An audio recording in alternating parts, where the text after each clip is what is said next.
This is a tablet, and while it might seem unexceptional at first glance, it's actually kind of a fantastic tablet. It is what Nvidia is calling the ultimate tablet for gamers.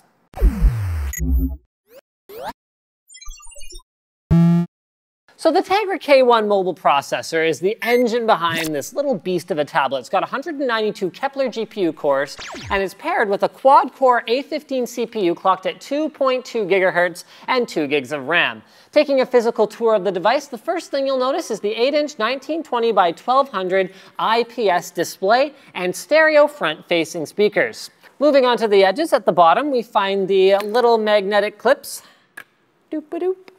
for the cover. On the right-hand edge, we find a sound port for bass enhancement. Same on the left, except on the left, we also get micro USB for charging, as well as data transfer, as well as mini HDMI and a headphone out jack. Finally, at the top of the unit, we've got the power/lock button, as well as a volume rocker, micro SD, potentially a SIM slot for the LTE version, and finally, the integrated stylus. Internally, there's 32 gigs of storage on the LTE model, and the Wi-Fi one has 16 gigs. The Wi-Fi is ABGN with a 2x2 MIMO antenna array capable of 2.4 and 5 gigahertz. You'll need that for GameStream. That's one of the reasons the original Tegra Note did not support GameStream. Internally, there's a 19.75 watt-hour battery, down from the 28.81 in Shield Portable, which is interesting, especially because, and I haven't had much time to try it yet, I've had this in my hands for less than 12 hours, which is interesting because Nvidia says that the battery life should be still fairly solid. So what makes it an ultimate tablet for gamers, per se? Well, okay, it's got powerful hardware. So running Android games, you're going to be able to run games like, Grand Theft Auto or whatever of the most demanding Android games currently out there are. No problem, butter smooth, never a frame dropped.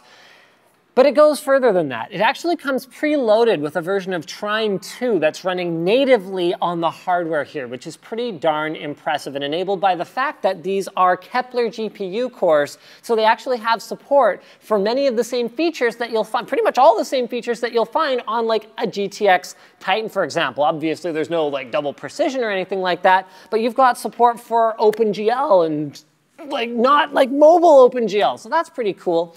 You've also got the fact that it comes with NVIDIA's GameStream technology, so if you have an appropriately equipped GeForce PC in the same house, at your house somewhere else, as long as you've got a good enough network connection, or even back at NVIDIA's HQ using the Grid beta, you can play PC games that don't have a native Android version using your tablet and an appropriate controller. So it's also got the Shield controller, which connects via Wi-Fi Direct. It's actually pretty similar in layout to a standard controller. NVIDIA wasn't trying to reinvent the wheel here. I'd say they've improved the consistency of the experience a little bit versus the original Shield Portable, especially in terms of the buttons here, but I still haven't spent enough time with the layout to know exactly how I feel about it. I'm glad we finally have hardware buttons for volume up and down. So those are at the bottom here. And then we also get some touch sensitive buttons up here for start, back, home, as well as the NVIDIA button, which brings us to the new Shield Hub, as opposed to Tegra Zone, which was the old place where we accessed GameStream, any sort of NVIDIA optimized games that you take advantage of their technology and all of that kind of stuff. Oh yeah, here's another thing. You can stream to Twitch now. So it does have two cameras, one on the back, one on the front, and now using NVIDIA, actually it's very similar to GeForce Experience, you can actually stream live playing Android games to Twitch, which is pretty darn cool. I didn't talk about this yet, but pairing the controller is an absolute breeze. So it comes with a quick start guide that's hilarious because it's basically just a piece of paper with the same instruction on it in a bunch of languages, which is launch the little app, Shield Wireless, pairing thing, and then you just hold the button and it just connects like that. It supports up to 4 controllers, although other than like Trine, there's not going to be a ton of games that are going to support local multiplayer, but hopefully those are coming because there are a lot of different ways to game on this. So you can play Android games directly on it, you can play your PC games using GameStream, you can put it in console mode, which is pretty cool. So you can use mini HDMI to hook it up to a big screen TV, and then pairing up to 4 controllers with it, you can have what is legitimately a console-grade gaming experience on a device that fits in your pocket.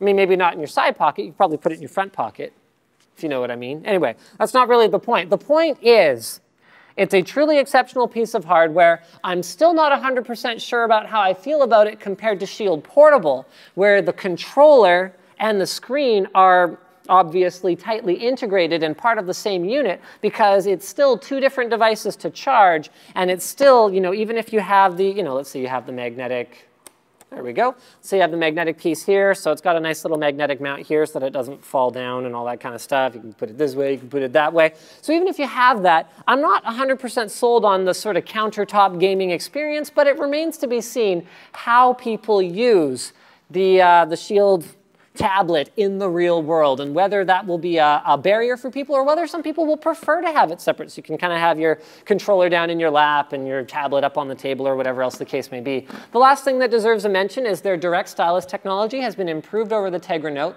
So unlike other stylus implementations where it's actually the screen that uses all the advanced technology to get all the pressure sensitivity and all that kind of stuff, Nvidia has come up with some funky processor-intensive, but not hardware-intensive ways to give you more sensitivity levels than the hardware would otherwise enable, even though their stylus is nothing special. It's not an active stylus or anything like that. So they've actually got a little app that they built called Nvidia Dabbler that allows you to take advantage not only of all the different sensitivity levels that you can have with this, but also even using Nvidia PhysX to get more realistic effects on whatever it is you're painting. So watercolor, for example, if you add more water, it'll drip down the page in a more realistic manner if you turn on gravity, which is kind of cool. And then if you were to make an oil painting, for example, you can change the light source in order to affect how the painting appears, because the paint is actually piling up in 3D the same way it would with an oil painting.